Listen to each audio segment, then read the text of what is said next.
Hi hello പ്രിയരെ നമസ്കാരം. ഞാൻ ശ്രീജിത്ത് തിരുവാഴിയോട്. അപ്പോൾ ഇന്നത്തെ വീഡിയോ എന്താണെന്ന് വെച്ച് കഴിഞ്ഞാൽ എങ്ങനെയാണ് ഒരു ആമ്പൽക്കുളം നമ്മൾ സെറ്റ് ചെയ്യുക, എങ്ങനെ അല്ലെങ്കിൽ റീപ്ലാന്റേഷൻ ചെയ്യുക, ഒരു ആമ്പലിനെ എങ്ങനെ നമ്മൾ റീപ്ലാന്റേഷൻ ചെയ്യുക എന്നുള്ള വീഡിയോ ആണ്.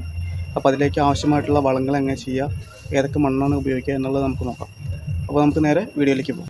അപ്പോൾ ഇതുപോലത്തെ ഒരു തൊട്ടിയിലായിരുന്നു ഞാൻ ആദ്യം ആമ്പലിനെ വളർത്തിയിട്ടുണ്ടായിരുന്നത്. അപ്പോൾ ആ തൊട്ടിയൊക്കെ മോശമായത് കാരണം നമ്മൾ തൊട്ടി മാറ്റാൻ പോവുകയാണ്. അപ്പോൾ ആമ്പൽ ഓൾറെഡി ഞാൻ എടുത്തിട്ടുണ്ട്. ഇനി നമുക്ക് ആ തൊട്ടിയിലേക്ക് മാറ്റാം. അപ്പോൾ നമ്മൾ ഇതുപോലത്തെ ഒരു തൊട്ടിയിലാണ് നമ്മൾ ആമ്പൽ സെറ്റ് ചെയ്യാൻ പോകുന്നത്. അത്യാവശ്യം നല്ല സ്പേസും കാര്യങ്ങളൊക്കെ ഉള്ളൊരു തൊട്ടിയാണത്. അപ്പോൾ ഈ കാണുന്നൊരു മണ്ണ് ഉപയോഗിച്ചാണ് നമ്മൾ ആമ്പലിനെ റീപ്ലാന്റേഷൻ ചെയ്യാൻ പോകുന്നത്. അത്യാവശ്യം നല്ല കല്ലില്ലാത്തൊരു നല്ല അടിപൊളി മണ്ണാണ്. നല്ല ചുമന്നായിരിക്കുന്ന നല്ല അടിപൊളി ഒരു മണ്ണാണിത്. അപ്പോൾ അതിലേക്ക് ആവശ്യമായിട്ടുള്ള വളം എന്ന് പറഞ്ഞത് നല്ല പച്ച ചാണകം തന്നെയാണ്. അപ്പോൾ ഒന്നുകൂടി കൂടുതൽ ആമ്പൽ നന്നായിട്ട് താഴ്ച വളരാൻ സഹായിക്കും. അപ്പോൾ ഈ ചാണകത്തിൻ്റെ പ്രത്യേകത എന്ന് വെച്ചാൽ ഉണങ്ങിയ ചാണകം ഇടാറുണ്ടെങ്കിലും പച്ച ചാണകമാണ് ഏറ്റവും കൂടുതൽ ഉപയോഗിക്കുന്നത്.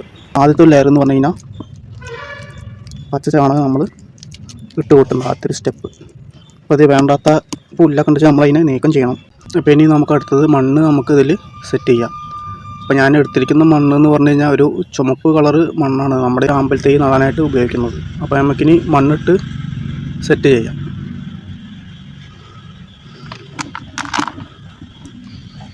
മണ്ണിൽ അതുപോലെ കല്ലുകളും കാര്യങ്ങളൊക്കെ ഉണ്ടെങ്കിൽ നമ്മളതിനെ എടുത്ത് നീക്കം ചെയ്യാൻ ശ്രമിക്കണം. ചെറിയ ചെറിയ കല്ലിൻ്റെ കഷ്ണങ്ങൾ മാത്രമേ ഉണ്ടാവുള്ളൂ. അപ്പോൾ അതിനൊക്കെ നമ്മൾ എടുത്ത് നീക്കം ചെയ്യാൻ ശ്രമിക്കുക.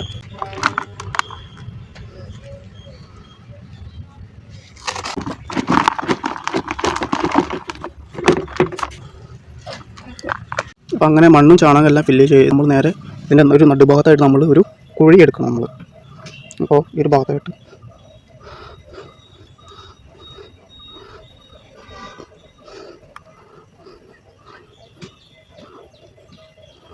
ഈ രീതിയിലേക്കാണ് നമ്മൾ ആമ്പലിനെ നടാൻ പോകുന്നത്.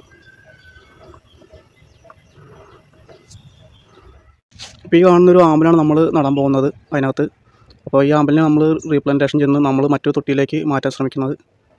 അപ്പോൾ അത്യാവശ്യം രണ്ട് മുട്ടും കാര്യങ്ങളൊക്കെ ഇതിലുണ്ട്. അപ്പോൾ ഇതിൻ്റെ കളർ വരുന്നത് ഒരു വയലറ്റ് കളറാണ് ഇതിൻ്റെ വരുന്നത്. നല്ല അത്യാവശ്യം നല്ല ഭംഗിയായിട്ടുള്ളൊരു കളർ തന്നെയാണ്. ഇത് നമുക്ക് ഈ ആമ്പൽ നമുക്ക് ആ തൊട്ടിയിലേക്ക് മാറ്റാം. അപ്പോൾ അങ്ങനെ നമ്മൾ നേരെ ഈ ഒരു ആമ്പലിനെ നമ്മൾ ഈ കുഴിയിൽ നടാൻ പോവുകയാണ്. അപ്പോൾ അതിൻ്റെ വേര് മൂടുന്ന തരത്തിൽ തന്നെ വേണം ഇത് കുഴിയിൽ ഇടാനായിട്ടുള്ളത്. അതിന് ശേഷം നമ്മൾ മണ്ണ് നന്നായിട്ട് ഫില്ല് ചെയ്ത് കൊടുക്കുക.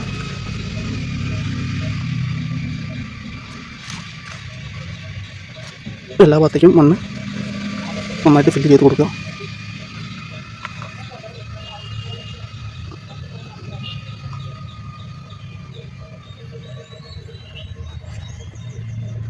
നമുക്ക് എക്സ്ട്രാ കുറച്ച് മണ്ണ് കൂടി നമുക്ക് ഇതിന് 4 സൈഡായിട്ട് ഇട്ട് കൊടുക്കാം. നമുക്ക്